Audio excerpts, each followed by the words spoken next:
Hello everybody, it is West Coast Ninja here, and we are back with another video. Now today I want to talk a little bit about trophies.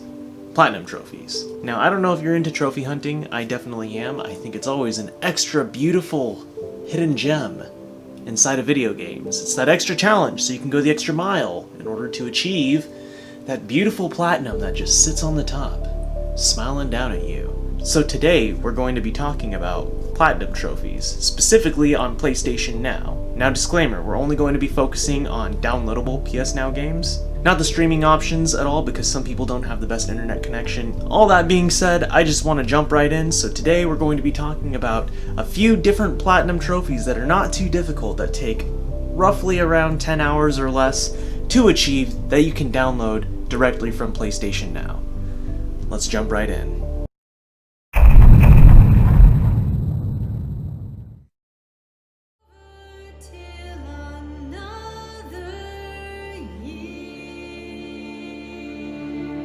Now first up on our list is a survival horror title that many of you may be familiar with, called Until Dawn. Until Dawn is a survival horror game involving multiple different characters going back to a cabin on the reunion of two of their friends' deaths, and slowly finding out that when they arrive back, it's not as they seem, and they have to fight for their lives in order to survive the night.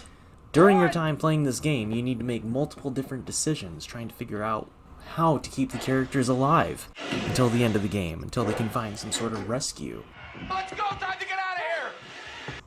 Until Dawn does have 4 bronze trophies, 5 silver trophies, 9 gold trophies, and 1 platinum trophy, and it will roughly take you about 15 to 20 hours in order to get the platinum, and it does take multiple playthroughs of this game because you do need to get multiple different endings. Jumping into Until Dawn, it is fun to do multiple playthroughs though. I didn't find that as a challenge at all because I do like to see the different endings that we can get, and when you accidentally have a character die, it's nice to try and redeem yourself by getting him through the night. Now I would rate this a 2 out of 10 in terms of difficulty in order to achieve the platinum. It's pretty easy. There are certain group decisions that you do need to make in order to pop different trophies, but really the only difficulties that you will have playing this game are trying to get all of the clues from 1952, because you do need to do that in one playthrough, which may be a little difficult if you're not following a guide along. As well as trying to pop the Night of the Totem Hunter trophy, which is trying to find all of the totems on the mountain. If you're not following a guide, that may be a little difficult, but as long as you're following something along and a new playthrough, you'll have an easy time getting this platinum trophy, which is why I'm giving it a 2 out of 10. It's very casual. You follow along after you do your first playthrough to enjoy the beautiful story, then it's not going to be that difficult of a platinum to achieve.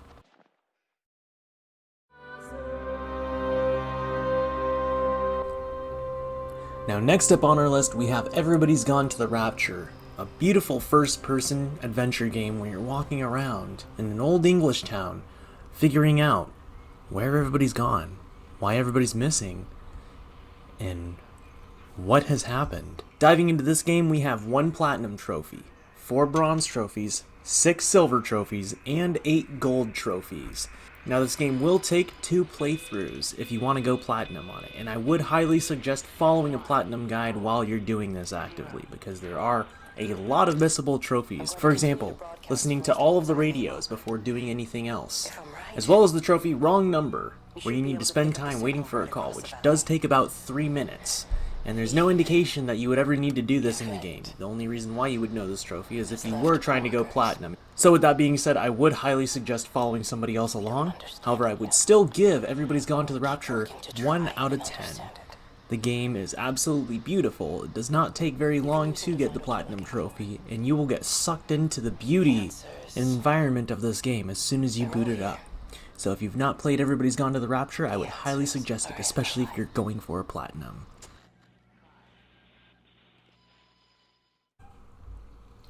Now, next up on the list, we have Adam's Venture Origins, where you play as Adam and you go on a journey to unravel the secret of Eden. And together with your companion, Evelyn, you explore the ancient ruins and solve ingenious puzzles to find mysterious locales. Now this game is a platformer and a puzzle game, and it does kind of remind me a little bit of the older Tomb Raider series games. In order to get the platinum on Adam's Venture Origins, it will take about 3 to 5 hours and 1 playthrough.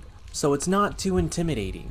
However, what I will say is that playing this game and trying to achieve the platinum, it was very clunky, it feels a little dated, and so some of the controls might not be as responsive as you would like going through this series. I would give Adam's Venture Origins a difficulty of 1 out of 10, with about 3 to 5 hours to get the platinum trophy.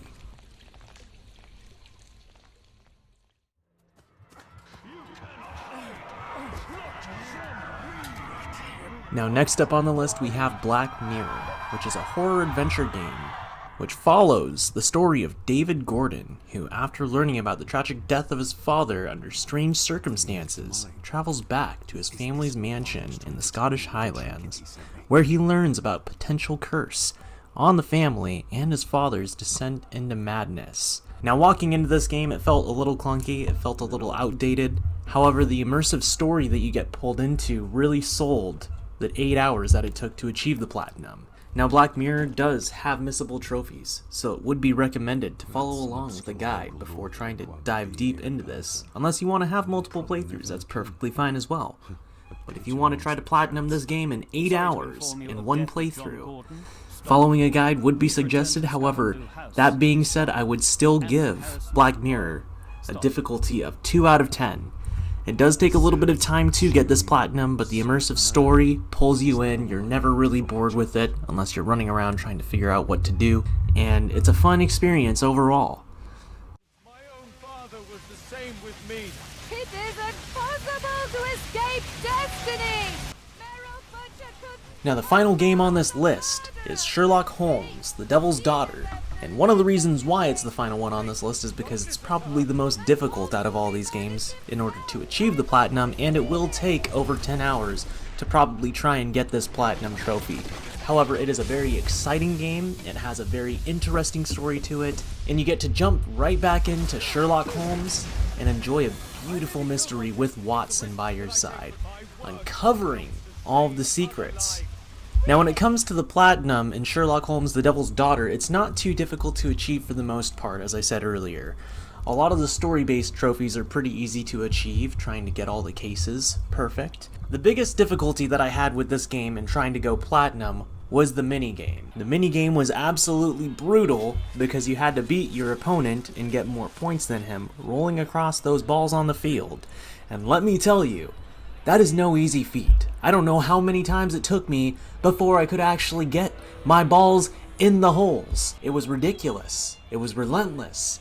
It took so many attempts to where I almost gave up and decided I didn't want to go platinum anymore. But knowing that that was the only trophy holding me aside from achieving the sweet-ass, beautiful platinum, I decided to continue venturing on until I achieved that sweet, beautiful trophy and I saw the platinum pop.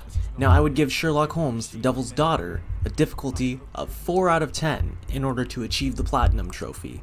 It's a very fun game, it's very immersive, the cases are always a treat to dive into, and it's fun trying to uncover the mystery that lies beyond. However, with some of the trophies, especially the minigame ones, it can get a little tedious, it can get a little discouraging, and it might take some time before you can achieve the beautiful platinum. Now this platinum trophy list was not in any specific order. There wasn't an easiest to hardest, except for I guess Sherlock Holmes being at the very end because it is a little difficult to try and pop that platinum.